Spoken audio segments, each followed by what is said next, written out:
Hi అండి, నేను మీ Varshini. Welcome to my channel Varshi Varma. ఇదైతే శివరాత్రి రోజు పార్ట్ 2 వ్లాగ్ అనమాట. పార్ట్ 1 వ్లాగ్లో ఆల్రెడీ నీట్గా ఎక్స్ప్లెయిన్ చేశాను ఎక్కడికి వెళ్ళాము ఏంటి అని. అయినప్పటికీ చాలామంది అడ్రస్ అడుగుతున్నారు. ఇదైతే దమ్మపేట మండలం ముస్టిబండలో ఉన్న గుడి అండి. సో గుట్ట మీద ఉన్న మల్లేశ్వర స్వామి టెంపుల్ అనమాట. ఇక్కడున్న శివయ్య స్వయంగా వెలిసిన శివయ్య, అందులో గుట్ట మీద ఉన్న స్వామి అవ్వడంతో మల్లేశ్వర స్వామిగా పిలుస్తుంటారు. ఇక్కడ ఫెస్టివల్స్ అప్పుడు చాలా బాగా సెలబ్రేట్ చేస్తుంటారు. మామూలుగా మండే అండ్ ఫ్రైడే ఇక్కడ అభిషేకాలు జరుగుతుంటాయి అమ్మవారి టెంపుల్లో, ఇంకా శివాలయంలో. సో ఇదైతే శివరాత్రి రోజు నైట్ టు మార్నింగ్ అనమాట. నైట్ జాగారం ఉంటారు కదా చాలామంది. ఇక్కడైతే స్వామివారి కళ్యాణం స్టార్ట్ అయిపోయింది. ఇక్కడ ఉన్నది మెయిన్ శివాలయం కాబట్టి శివరాత్రి రోజు ఇంకా మంచి మంచి స్పెషల్ పూజలు జరుగుతాయి.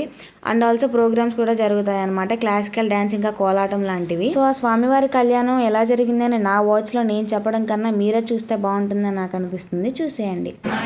మహాపర్వణి పుణ్య దివసే లింగోద్భవ సమయే శ్రీ భువన సుందరి సమేత దుర్గామల్లేశ్వర స్వామి దేవత పరిపూర్ణ అనుగ్రహ సిద్ధ్యర్థం లోక కళ్యాణార్థం విశ్వశాంతి సిద్ధ్యర్థం మమ దంపత్యోః. యాక్చువల్గా నేను వెళ్ళలేదు కళ్యాణం దగ్గరికి. అక్క వీడియో తీసి పంపించింది. అసలు ఈ వీడియోలో చూస్తుంటే ఇట్లా ఎంత బాగుందో కదా, కనుల పండుగలాగా అనిపిస్తుంది. స్టార్టింగ్లో చెప్పాను కదా ప్రోగ్రామ్స్ కూడా జరుగుతుంటాయని. సో ఇక్కడ క్లాసికల్ డ్యాన్స్ అయితే స్టార్ట్ అయిపోయింది. నిజంగా ఎంత బాగా వేస్తున్నారో చూడండి.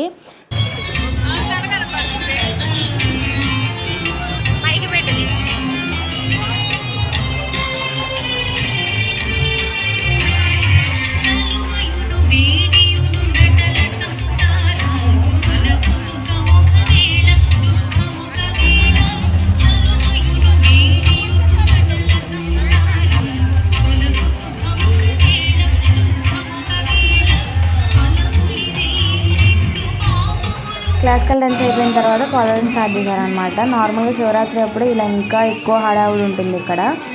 నాకు కోలాటం వేయడం అంటే చాలా చాలా ఇష్టము. నేర్చుకోవాలని చాలాసార్లు అనుకున్నా కానీ చిన్నప్పటి నుంచి హాస్టల్లో నుంచి చదువుకోవడం వల్ల ఎప్పుడూ కుదరలేదన్నమాట.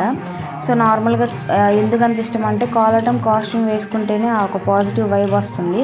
ఆ కోలాటం డ్రెస్ మీద ఉన్నంత వరకు కూడా దేవతలతో సమానం అన్నట్టుగా కొలుస్తుంటారు.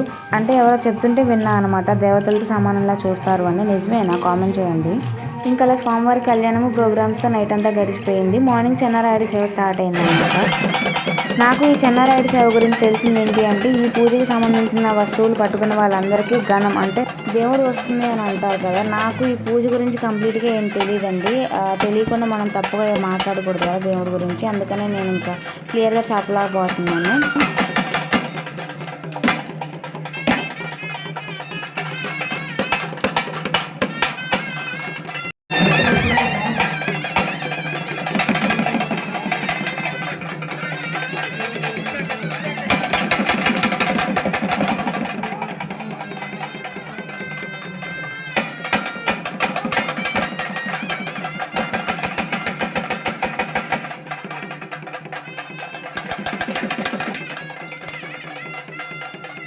సో ఇలా శివరాత్రి కంప్లీట్ అయిపోయింది అనమాట. వీడియో నచ్చితే కనుక తప్పకుండా లైక్ చేయండి. కొత్తగా చూస్తున్న వాళ్ళు సబ్స్క్రైబ్ చేయండి.